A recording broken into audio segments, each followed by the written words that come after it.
যারা নিয়মিত ক্লাস করেছে আর যারা মেহনত করেছে, মানে তাদের নামগুলোই কিন্তু হুজুর, আমাদের বড় হুজুর প্রকাশ করলেন ১ নম্বর, কারণ ২ নম্বর, কারো ৩ নম্বর সিরিয়াল। তো এখানেই মানে পার্থক্যটা চলে আসছে যে যারা আসলেই মেহনত করেছে মন দিয়ে, তারাই কিন্তু রেজাল্ট ভালো করেছে। আমরা যখন শেষ বর্ষে পড়তাম, মানে কেরাত পড়ার সময়, সেই বছরে কিন্তু আমাদের সাথে অনেক ভালো, ভালো ছাত্র ছিল। মানে তাদের কাছে আমরা কিছুই ছিলাম না মনে হচ্ছে, এরকম হতো। তো তারা মানে তাদের ব্রেন বেশি থাকার কারণে, মেধা বেশি থাকার কারণে তারা নিজেদেরকে মানে একটু কেমন জানি মনে করত। বেশি পড়তো না, ঘোরাঘুরি বেশি করত, আ বেশি সময় বাহিরে কাটাইতো।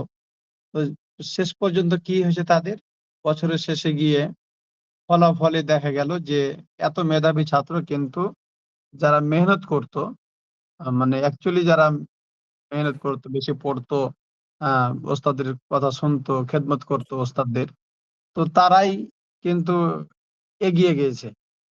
আমি বলব যে আমার একটা কথা, আমার সহপাঠী যারা ছিল, এ কয়েকটা ছাত্র বেশি মেধাবী ছিল। এত বেশি মেধাবী যে মানে বলার কথাই না। তো শেষ পর্যন্ত কি হলো যে আমরা একটু মিডিয়াম টাইপের ছিলাম। তো ফলাফলে আসলো কি, আমাদের থেকে তাদের রেজাল্ট কম আসলো। মানে আসলে একটা মেহনতের সাথে একটা সম্পর্ক থাকে। কিতাবের একটা মানে পরিচিতি, আ একটা মনে করেন যে কিতাবের এই যে কোন অধ্যায়ের পর কোন অধ্যায়, কোন বাবের পর কোন বাব, এটা কিতাবের সাথে সম্পর্ক থাকার কারণে কিন্তু হয়। আর যে যত বেশি কিতাব কি করবে? এভাবে নাড়াচাড়া করবে, তো ওই কিতাবের একটা মহাব্বত তার প্রতি থাকে। আর যারা কম নাড়ে, কম দেখে, কম পড়ে, তো মহাব্বতটা তেমন একটা গড়ে ওঠে না। আমাদের ওস্তাদরা বলতেন যে, "পুরাতন কিতাব লাইব্রেরি থেকে নাও। কেননা এই কিতাবে তোমার ইতিপূর্বে অনেক তোমার ভাইয়েরা এই কিতাবের স্পর্শ করে গিয়েছে। ওটা বরকতান। এটা ওই কিতাবের মধ্যে বরকত বেশি আছে।" এ কথা বলতেন। আসলেই কথাগুলো আসলে ফেলার নয়। আ তাহাকি করে দেখতে গেলে এই কথাগুলোর মধ্যে অনেক আ কি আছে? নসিহা আছে। এজন্য আমরা এম বিশেষভাবে বলব যে আমরা সবাই যেহেতু এখানে নিজ ইচ্ছায় আমরা এখানে কি করতে আসছি? আমরা ইলম শিক্ষা করার জন্য আসছি।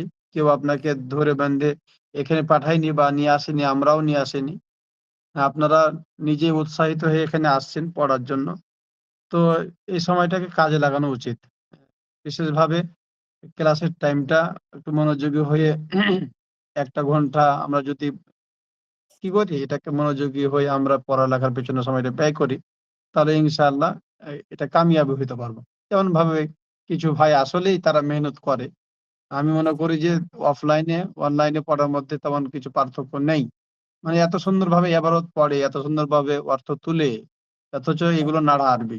আগে কিছুই পারত না, এখন কি করে? এখন এখান থেকে শিক্ষা অর্জন করে তারা এই নাড়া আরবি পড়ার যোগ্যতা অর্জন করে ফেলেছে। তো সামনে আরো আসবে তাফসীরের কিতাব, হাদিসের কিতাব, যেগুলো শুধু নাড়া আরবি, কোন হারাকাত থাকবে না, ইরাব থাকবে না। তো এই যে ইরাব নাই, হারাকাত নাই, কিন্তু তারপরেও সে পড়তে পারবে, অর্থ তুলতে পারবে। কেন? এই যে শিক্ষাটা অর্জন করেছে, মেহনত করেছে এর ফলে। এজন্য আপনাদের কাছেও আমি এটা অনুরোধ রাখবো যে সবাই আমরা একটু মেহনত করার চেষ্টা করব। এই সারা সপ্তাহে ১ টা ক্লাস হয়। একটা বইয়ের ১ টা ক্লাস হয়। তো আমরা ফাঁক টাইমে যদি পড়ে নিতে পারি ইনশাআল্লাহ, তো আমাদের এটাই কিন্তু আমার জীবন সম্পদ অর্জন হয়ে গেল। এজন্য সবাই একটু মনোযোগী হয়ে আমরা একটু পড়ার চেষ্টা করব এবং যে ওস্তাদের কথাগুলো মেনে চলবো, ইনশাআল্লাহ দেখা যাবে যে আমার পড়ার মধ্যে বরকত এসে যাবে। আর কোন রকমে আমরা এই ক্লাস চলাকালীন অবস্থায় মানে অবহেলা, গাফলাতির মতো, গাফিলদের মতো আমরা থাকবো না। এজন্য আমরা সবাই একটু মনোযোগী হয়ে শুনবো তো ভাই, ইনশাআল্লাহ সবাই পড়ালেখা করব তো ইনশাআল্লাহ? ইনশাআল্লাহ। ইনশাআল্লাহ। আল্লাহ তাআলা আপনাদের ইনশাআল্লাহ। সবাইকে ইলমে দ্বীন শিক্ষা করার তৌফিক দান করুক।